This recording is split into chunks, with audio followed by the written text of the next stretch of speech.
ni kwamba hitmaker huyo kutokea hapa nchini Tanzania anakuwa msanii wa kwanza Afrika Mashariki kufikisha wafuasi milioni 1 kwenye platform ya Audiomack.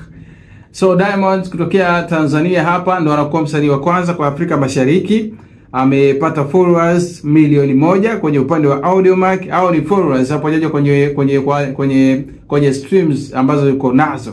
Kwa hiyo ameweka rekodi hiyo na kumfanya msanii pekee kwa Afrika Mashariki kuwa na hao followers milioni 1 ambao wanafuatilia. Kwa maana hiyo endapo atatoa wimbo wowote ule, basi kuna access ya watu milioni 1 kuweza kuona kile ambacho atakuwa amekifanya kwenye mtandao huo wa Audiomack.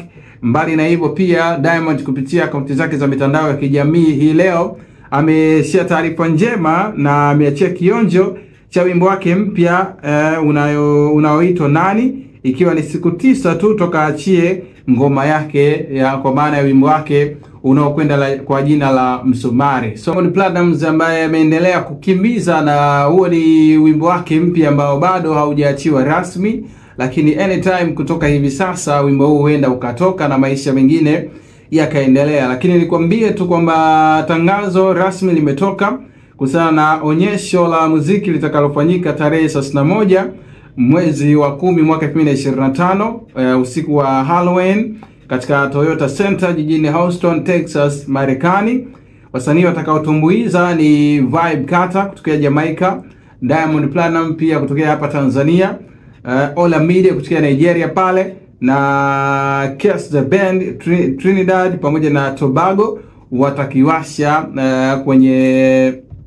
kwenye Halloween itakayofanyika tarehe 31 mwezi wa 10. Lakini pia taarifa hiyo ambayo inaelezea kwa undani zaidi ni kwamba itaunganisha muziki wa Caribbean na Afrika kwa kauli mbiu ya Caribbean Africa Unite, na pia wameahidi kuwa kutakuwa na mambo mengi ya kushangaza yatakayoongeza ladha ya tukio hilo ambalo linatarajiwa kufanyika mwezi huu. Kwa hiyo Diamond Platnumz anatarajia kwenda kukiwasha Marekani hapo mwishoni mwa mwezi huu Oktoba.